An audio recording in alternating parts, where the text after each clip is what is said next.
ختم شریف کے حوالے سے انعقاد پذیر ہے۔ قاضی صاحب ماشاءاللہ خوش بخت ہیں،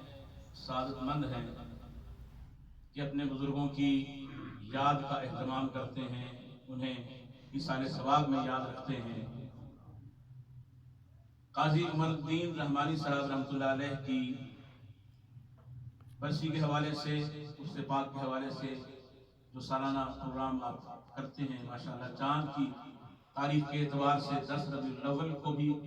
ان کے حوالے سے پروگرام ہوتا ہے، اور عیسوی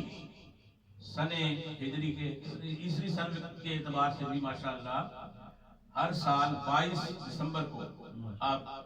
ان کے لیے ایصال ثواب کی محفل کا انعقاد کرتے ہیں۔ اللہ کریم آپ کی کاوشوں کو بھی قبول فرمائے، آپ کی سعادت مندیوں میں اضافہ فرمائے، اور یہ طریقے ہیں اپنے بزرگوں سے دعائیں لینے کے۔ بزرگ دنیا سے چلے بھی جائیں تو ان کی دعائیں ختم نہیں ہوتی، وہ اپنی اولاد کے حق میں دعائیں دیتے رہتے ہیں۔ آپ نے بیشتر احادیث کریمہ میں سنا ہے، علماء کرام فرماتے ہیں کہ جو یہ خاص موقع ہوتے ہیں، بالخصوص شب برات کا جو موقع ہوتا ہے، شب قدر کا جو موقع ہوتا ہے، شب عید الفطر کا، شب عید الاضحیٰ کا جو موقع ہوتا ہے، اور دیگر خاص جو مواقع ہیں، اور اس کے علاوہ عام دنوں میں ہر جمعرات کو، ہر سوموار کو کچھ روایات کے اندر آتا ہے کہ جو روحیں ہیں وہ اپنے گھروں کا رخ کرتی ہیں اور دیکھتی ہیں، جائزہ لیتی ہیں کہ انہوں نے ہمیں کیا ایصال ثواب کیا ہے، انہوں نے ہمارے لیے کچھ پڑھ پڑھا کر کوئی ہمیں بخشنے کی صورت بھی کی ہے یا نہیں کی ہے۔ اگر وہ دیکھتی ہیں کہ انہیں ایصال ثواب میں یاد رکھا جاتا ہے، ان کے بچے، ان کی بچیاں یا ان کے عزیز و اقارب انہیں دعاؤں میں یاد رکھتے ہیں تو وہ خوش ہو کر لوٹتی ہیں، وہ روحیں خوش ہو کر لوٹتی ہیں اور دعائیں دیتے ہوئے لوٹتی ہیں۔ اور اگر انہوں نے کوئی ایصال ثواب نہیں کیا ہوتا تو وہ اداس ہو کر لوٹتی ہیں۔ تو ان احادیث سے، ان روایات سے یہ معلوم ہوا کہ مرنے کے بعد بھی یہ روحیں جو ہیں وہ اپنے یاد رکھنے والوں کو دعائیں دیتی ہیں۔ اگر ہم ان کے ساتھ اچھائی کرتے ہیں، انہیں ایصال ثواب میں یاد رکھتے ہیں، تو وہ دعائیں دیتی ہیں۔ تو یہ دعائیں لینے کا، والدین سے دعائیں لینے کا خاص طور پہ اولاد کے لیے بہت زبردست ایک طریقہ ہے کہ انہیں ایصال ثواب کیا جائے،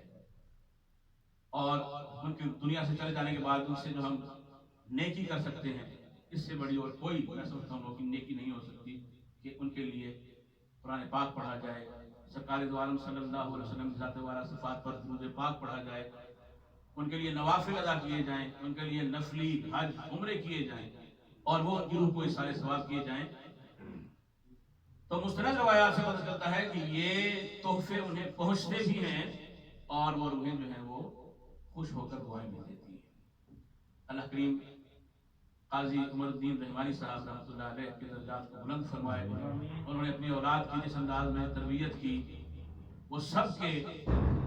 سامنے ہے، اور پھر ماشاءاللہ نسل در نسل جو ان کی محبت رسول صلی اللہ علیہ وآلہ وسلم کے ماحول میں تربیت ہو رہی ہے، کسی سے ڈھکی چھپی نہیں ہے۔ اللہ کریم ان کی نسلوں میں ایسے ایسے محبت والے، عشق رسول صلی اللہ علیہ وآلہ وسلم کو فروغ دینے والے احباب پیدا کرتے رہے کہ جو دنیا میں نبی کریم رؤوف الرحیم صلی اللہ علیہ وآلہ وسلم کی محبت کو فروغ دیں، اور نبی پاک صلی اللہ علیہ وسلم کے جو لائے ہوئے پیغام ہے اس کو بھی دوسروں تک پہنچائیں۔ پروگرام کا باقاعدہ آغاز اللہ رب العزت کے بابرکت کلام کی تلاوت سے کرتے ہیں۔ قرآن مجید فرقان حمید میں ارشاد باری تعالیٰ ہے، وَإِذَا قُرِئَ